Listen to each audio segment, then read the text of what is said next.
समस्त मीडिया बंधु के मोर जुहार। भारतवर्षर यशस्वी प्रधानमंत्री श्रीयुक्त नरेंद्र मोदी जी, राष्ट्रीय अध्यक्ष श्रीयुक्त JP नड्डा जी, राज्य सभापति श्रीयुक्त मनमोहन सामल जी एवं ओडिशार लोकप्रिय मुख्यमंत्री श्रीयुक्त मोहन चरण माझी जी एवं नुआपड़ार पूर्वतन विधायक एवं ओडिशार पूर्वतन राज्य सभापति मोर पितृतुल्य श्रीयुक्त बसंत पंडा जी एवं समस्त नेतृमंडली को मु हृदय धन्यवाद ज्ञापन करुछि। मते भारतवर्षर सबरु बड़ दल भारतीय जनता पार्टी दल रे सामिल करबा पाई मु भारतीय वर्षर यशस्वी प्रधानमंत्री का आदेश रु प्रभावित होइकरी तांको विकसित भारत एवं विकसित ओडिशार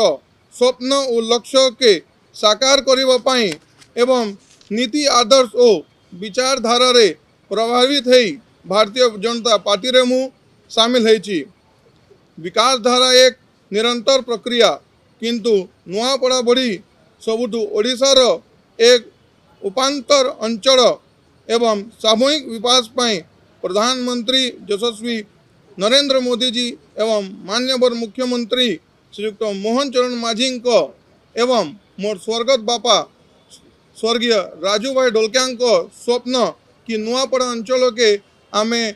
ओडिशा रो एक नंबर जिला के नेबा पाई स्वप्न गठन करथिले। सेति पाई मोर योगदान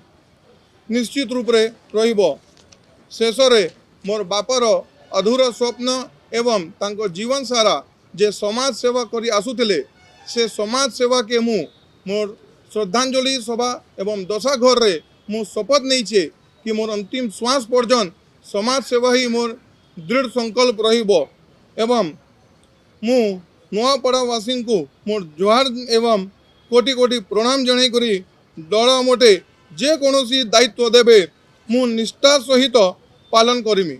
जय जगन्नाथ।